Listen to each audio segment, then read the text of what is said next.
Self made روشنی مزاجوں کا کیا عجب مقدر ہے، زندگی کے رستے میں بچھنے والے کانٹوں کو راہ سے ہٹانے میں، ایک ایک تنکے سے آشیاں بنانے میں، خوشبوئیں پکڑنے میں، گلستاں سجانے میں عمر کاٹ دیتے ہیں، اور اپنے حصے کے پھول بانٹ دیتے ہیں۔ کیسی کیسی خواہش کو قتل کرتے جاتے ہیں، درگزر کی گلشن میں ابر بن کے رہتے ہیں، صبر کے سمندر میں کشتیاں چلاتے ہیں۔ یہ نہیں کہ ان کو اس روز و شب کی کاوش کا کچھ صلہ نہیں ملتا، مرنے والی آسوں کا خون بہا نہیں ملتا۔ زندگی کے دامن میں جس قدر بھی خوشیاں ہیں، سبھی ہاتھ آتی ہیں، سبھی مل بھی جاتی ہیں، وقت پر نہیں ملتی، وقت پر نہیں آتی۔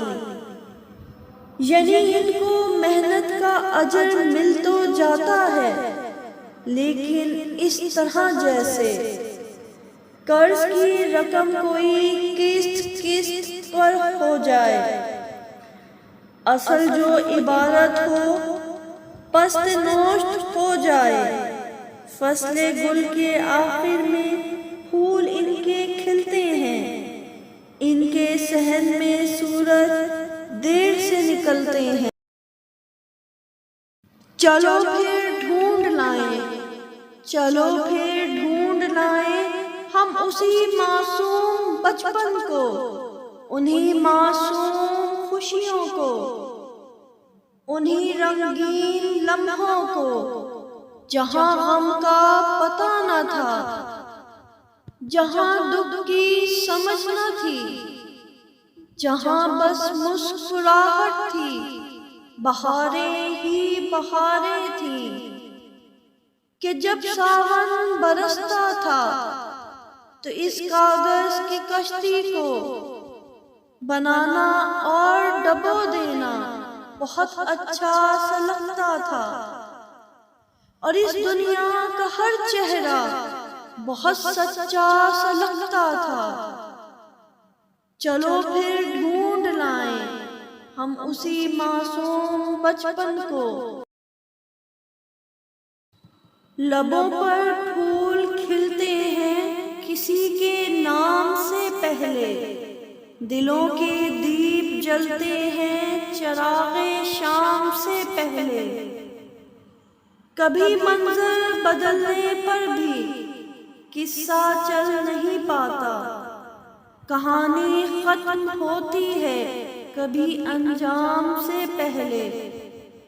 یہی تارے تمہاری آنکھ کی چلمن میں رہتے تھے، یہی تارے تمہاری آنکھ کی چلمن میں رہتے تھے، یہی سورج نکلتا تھا تمہارے بام سے پہلے۔ دلوں کی جگمگاتی بستیاں تاراج کرتے ہیں، یہی جو لوگ لگتے ہیں نہایت عام سے پہلے۔ یہ سارے رنگ مردہ تھے تمہاری شکل بننے تک، یہ سارے حرف محمل تھے تمہارے نام سے پہلے۔ میں نے تمہیں اپنی محبت کے سحر، وفاؤں کی جاگیر اور وعدوں کی زنجیر سے آزاد کیا۔ خدایا یہ مت پوچھنا کہ میں نے خود کو تمہاری قید سے آزاد کیا یا نہیں۔ یقین جانو میں ان قیدیوں میں سے ہوں جو کھلے دروازے دیکھ کر فرار نہیں